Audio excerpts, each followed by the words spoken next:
Bwana Yesu asifiwe. Kwa majina naitwa Amon Amos.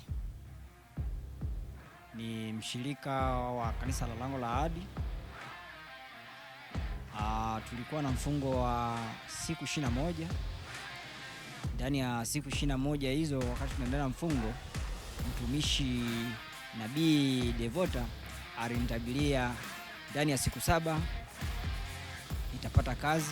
Ndani ya siku 7 utapata kazi, lakini usimsahau.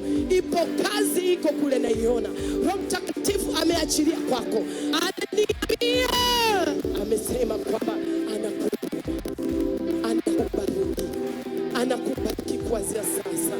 Hautakuwa mtu wa kukaukiwa. Hautakuwa mtu wa kukaukiwa. Utaenda kuajiri watu. Ile kazi ilikuwa na watu wengi wameizuia. Lakini neema ya Bwana imekufikia. Ananiambia Roho Mtakatifu, huyu mtu nimpendaye. Ninampenda. Namshukuru Mungu, yale maneno aliyonitamkia yametimia. Wateja napata, kazi napata, simu zinapishana. Kwa kweli namshukuru Mungu sana sana kupitia ili kanisa la Lango la Ahadi. Kwa kweli nimebarikiwa sana tena sana. Namshukuru Mungu sana.